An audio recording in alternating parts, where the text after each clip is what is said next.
I was arrested at 17. I didn't realize what they could do to Jews. I didn't realize. I was very naive and very stupid. It wasn't intelligence that suffocated me. Oh, no, that I can tell you. I copied everything I was told. Regrettably, I grew up later on. So you ended up in these camps? Do you remember your first day? Oh yes. On the first day, they shave your head. Second day, they undress you. They leave you completely naked in front of everyone. And then they give you the clothes. And then it kept getting worse and worse, more and more terrible, until we got used to it. Habit is a second nature. How did you feel? What were your emotions? Were you scared when you were in those camps? I don't know if I was scared. I would have done anything not to let myself go. My father, without an ear, was there. I would not live, but you have to live. You have to get out everything I've hidden. I didn't think so much about myself. I couldn't get there because we were all jostled. When you enter the organization, how does it go? Do they put you with the women? Women with women and men with men. There are no children. All the children are already dead. It's during the journey? The journey, yes. No child has survived a deportation. I was telling an authentic story. They're all authentic, but that one is the most atrocious, as I mentioned. A pregnant woman was in my convoy. We did everything to hide her. It went well. And then naturally the baby arrived. He was born. The old women then put us outside to attend the birth. Suddenly we heard the baby squawking. At the same time as the infant, he squawked. A trial happened. At the same time? And the zest, he arrived with his rifle.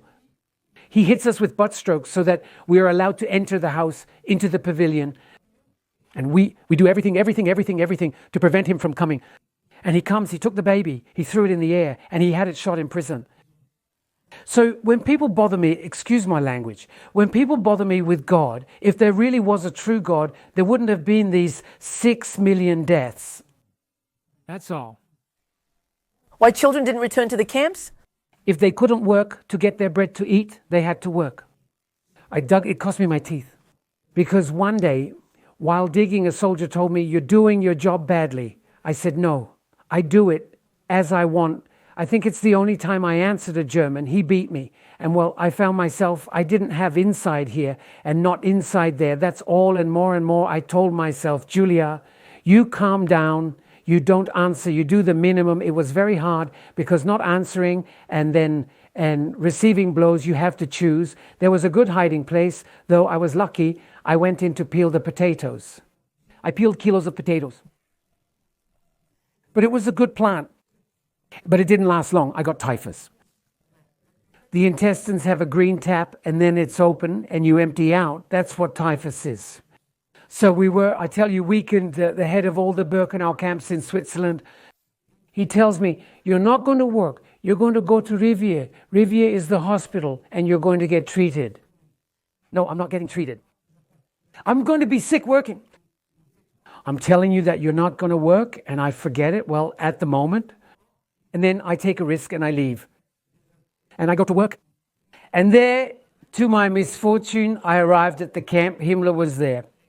Himmler was there for the selection. Selection, that means you die, you live, you die, you live. That's it, that's the selection. He looks at me and asks, "Willst du arbeiten? Do you want to work?" I said yes. He lifted the rope for me and I am the only survivor. And why ask me a question I don't know. How many hours do you work per day? There you go, good question. From 8 in the morning until 8 in the evening every day. And once in a while, one Sunday out of 7 or 6, we had a rest. It was meager, but preferable to nothing. You have lost a lot of weight? For 2 years, I was never fully satisfied with my meals. My share of bread, I kept it preciously. I hid it on my stomach. Like that, they had to knock me out to get my share of bread. But I was different from my husband, who weighed only 27 kilos when he returned from the camps. It was the Americans who freed him and put him on a train. He arrived at the Petrier Hall the same day. Were you alone or with someone in the cell? How was it daily, a day there? All the people who lived around me, they were buddies, girlfriends, acquaintances, but I was not friends with them. My best friend was a prostitute. She was the scandal of the camp. She was very beautiful, very kind. She was a lovely young woman. It was a great love in terms of friendship. And she sang like Edith Piaf. We had her sing to change our minds, and she fell ill. It was typhus and malaria. If we don't have medicine, we're done for. So, well, she didn't make it. But before she passed, she made me Julia. She gave me her son's name. I believe it's clear, that's it. She gives me the name and all that. She gives me everything.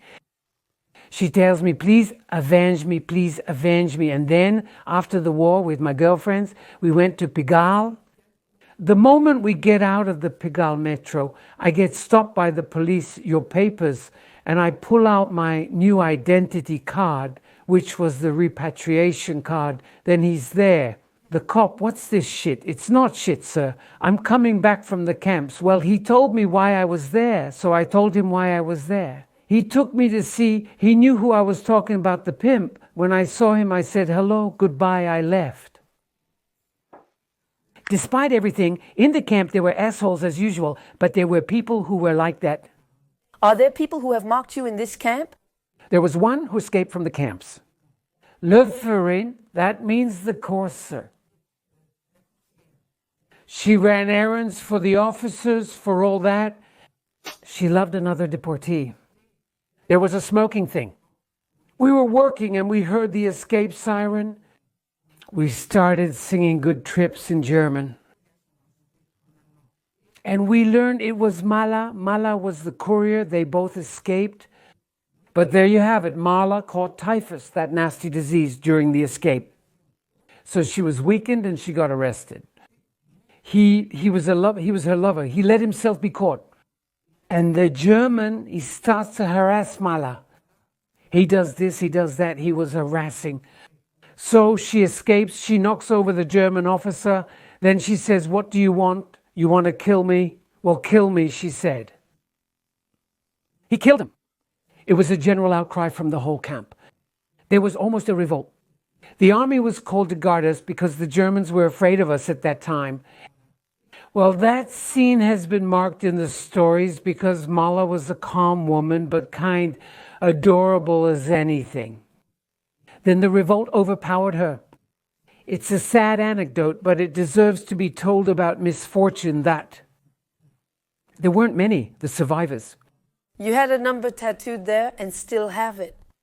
There, my number, 46,645. Instead of being called Julia Valax, I'm called 46,645. We were all numbered, men and women. Did you feel like you weren't a human being? That people just saw you as numbers, as objects, not as humans? That's it. They weren't human, only a number mattered. It's true that there were times, by incident, not to say an accident, by incident that there were kindnesses on the part of the Germans. I don't know many.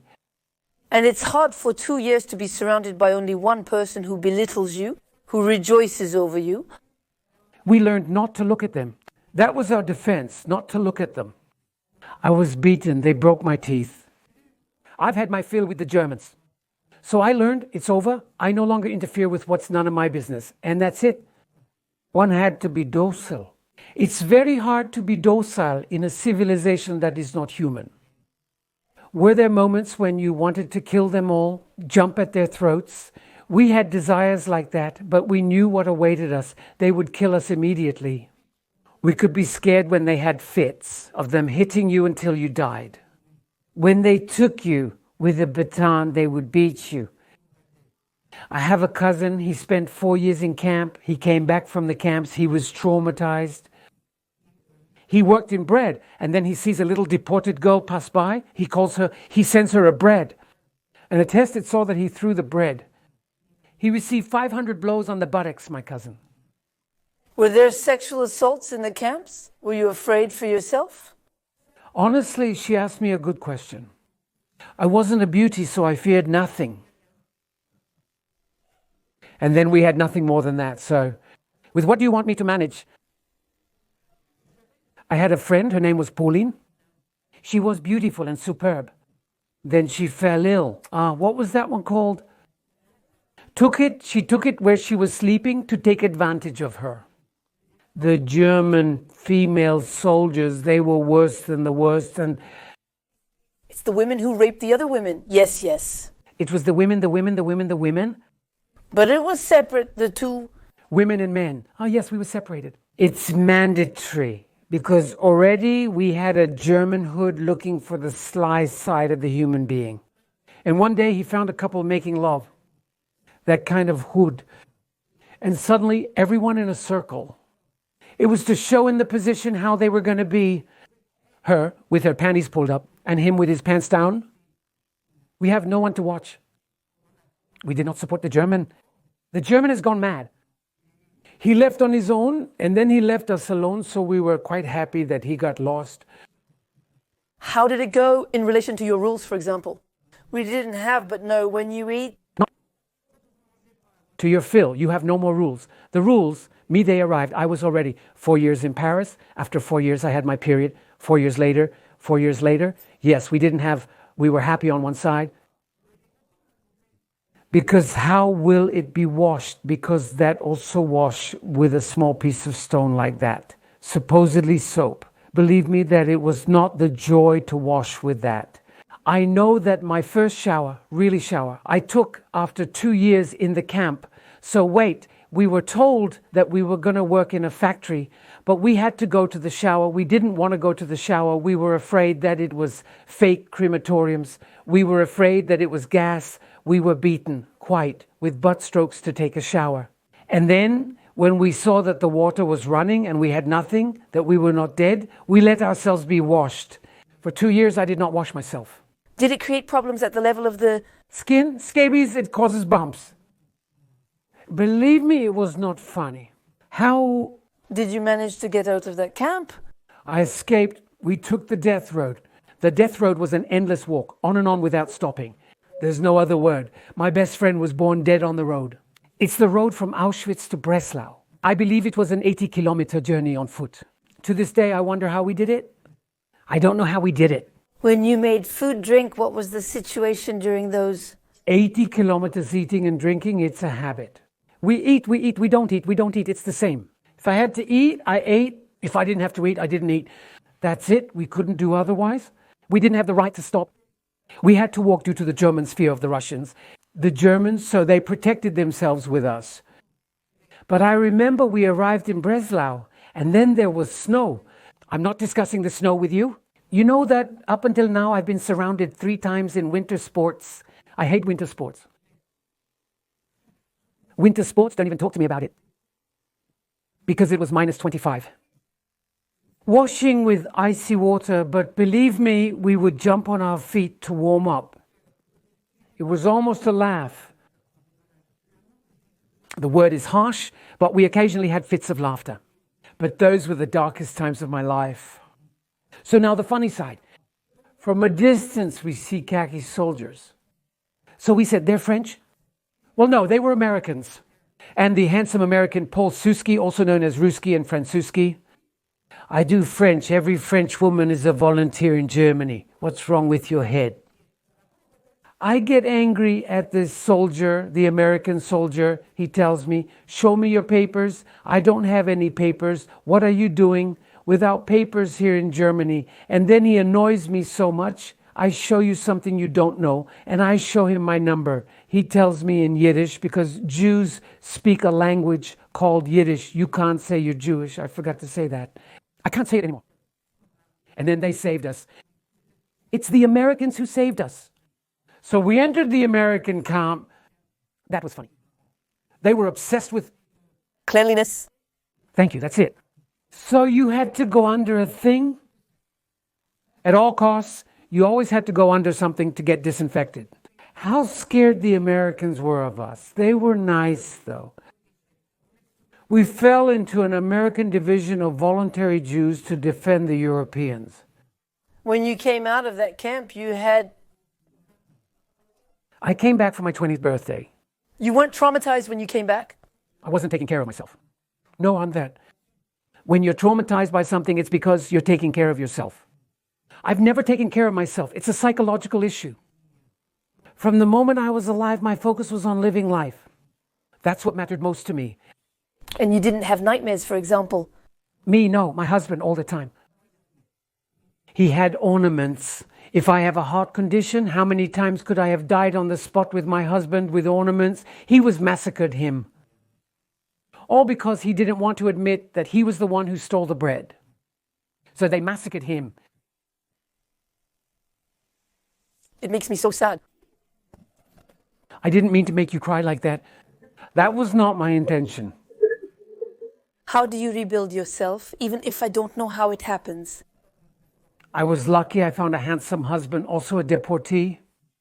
We were two deportees. We got along wonderfully. It's an incredible luck. And then I had my two children, and after that, you know the rest. Believe me, having that after the war, it's an event. Because many, many women couldn't have children. We were all sick from the ovaries. All sick? Do you then have this impression that they stole your youth? Oh yes, that's for sure. Because in addition, they looted my parents' apartment. Because I had a neighbor, she waited for me every day in front of my house to see if I had come home. And when I came home, she told me, if you knew what the Bilus did, they looted you. She told me everything that was done to us. That's what the other tenants did to us. I told her I don't care anymore. My parents are dead, but I don't care. No, I won't let you go. You're going to the police station, and I'm taking you to the police station. She dragged me to the police station so I would denounce them. The police stations at the time were all collaborators. If you've seen the movie, Is Paris Burning? You watch the movie, Is Paris Burning? Paris was rotten. Paris at the time was rotten Paris at the time. They never gave me back what they took. What did they take from my parents? Never. They also stole your parents' photos. They took everything from me. They were truly garbage in every sense of the word. Being in the camp, I didn't think Parisians were so dirty-minded. I didn't think, not like that. When did you start feeling free? As soon as you left the camp, or did it take time? It didn't take long. I got my apartment back, but not immediately. I got it back a few months later because I was living with my cousins. It still took some time after that. Once I got my apartment, it was fantastic. What emotion did you feel when you felt free? The joy of living. I wanted to live. My two friends and I would go dancing. I didn't know how to dance because I didn't know the new dances. My joy of living changed when I met my husband, a homebody. He hated dancing. He hated music. Anyway, I got along and lived for 70 years. Then he died not long ago. Because supposedly, it seems there were no good marriages among deportees. I don't know, I met a deportee and we got along very, very well. And he was a wonderful father and grandfather. He was a super good husband, that's all. Do you often think about the camp, about what you experienced? Oh, I often think about the camp. Yes, I do think. Forgotten, I'll never forget. That? I'll never forget. But thinking about it, I do think about it. It's still hard to talk about the camp because the camp, it had this atmosphere. God for all and every man for himself. When we say God for all and every man for himself, it's true. I was still happy to be able to survive this camp, to be able to tell about it. It took you a while to... I didn't want us to discuss the camps. Not right away at first. And then Happy Point came home to the radio.